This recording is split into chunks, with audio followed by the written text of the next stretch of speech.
Good morning. My name is Jim Bryan. I am standing to ask the Missouri legislators and to ask the people of Missouri to demand of their legislators that we pass the Medicaid expansion bill that will give medical care to thousands and thousands and jobs to hundreds and hundreds of people in this state.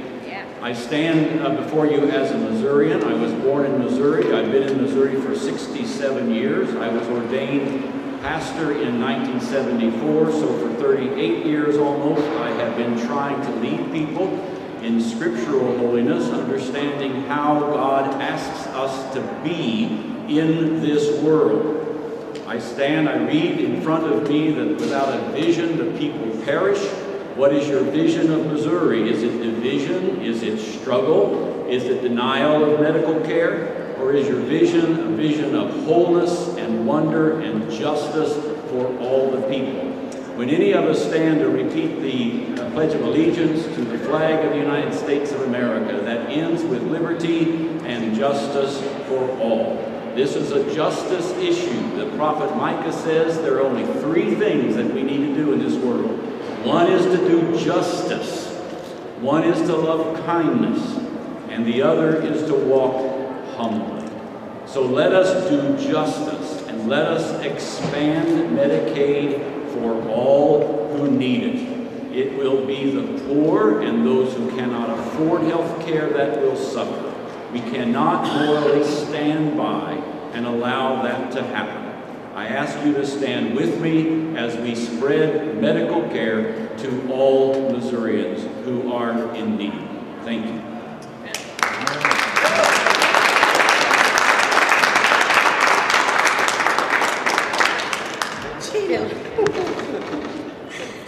I am Jeannie Coleman. I am a member of GROW, Grassroots Organizing. I live with my family in Mexico, Missouri. My husband, Fred, lost his job a year ago.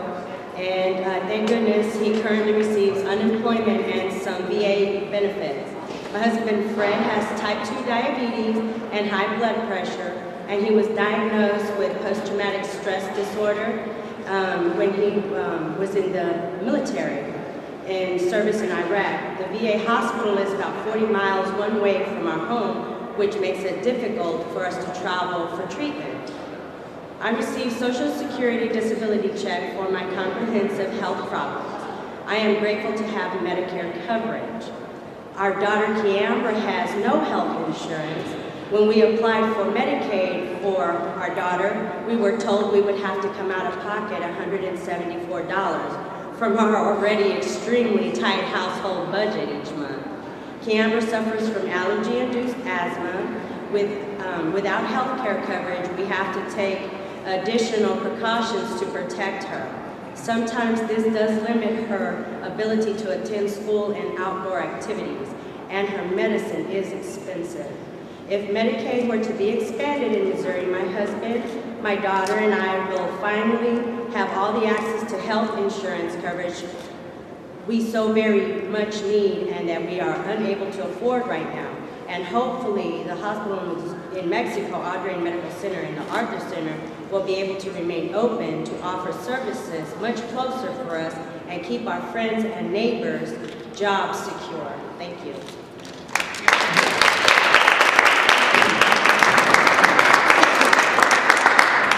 Good afternoon.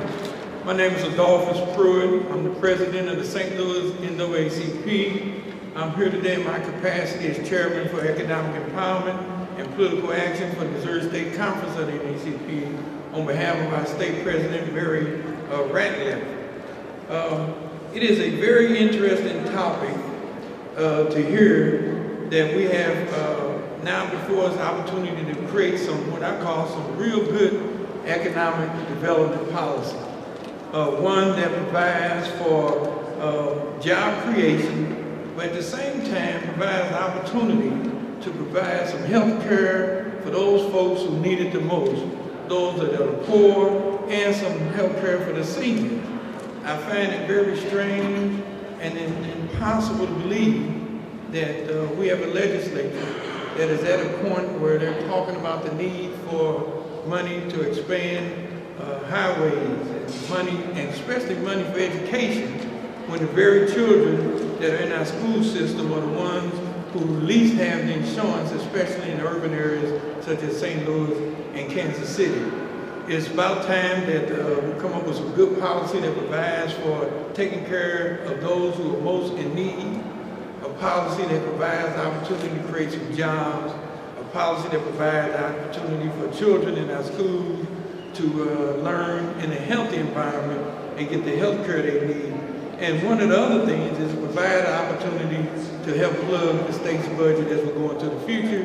From my understanding, we're going to hear from the budget project, and you will find out that at the end of the day, if we don't pay now, we're going to pay for it later. So we hope everybody takes a common sense approach and provide for some leadership and pass some policy that needs to be done and expand Medicaid throughout the state of Missouri.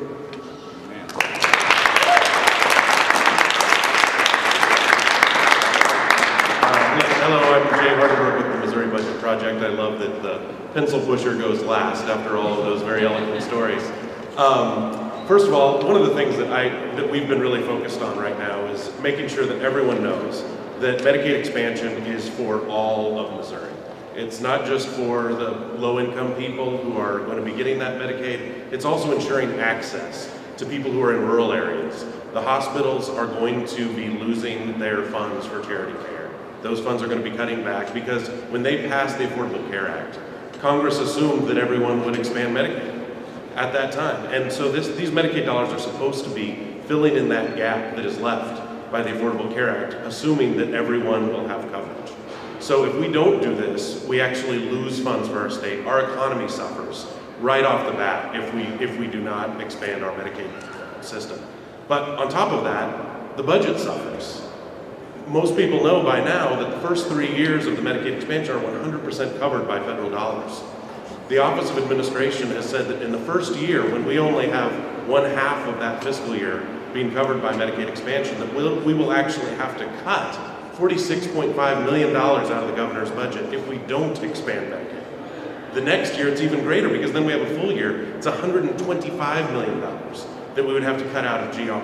So that's dollars that are going to be cut out of education, out of higher ed, out of all the other programs that we're working for. So if you care about any of the programs for the state of Missouri, if you care about education, if you care about higher education, you should be committed to expanding Medicaid in Missouri. Thank you all so much. We're happy to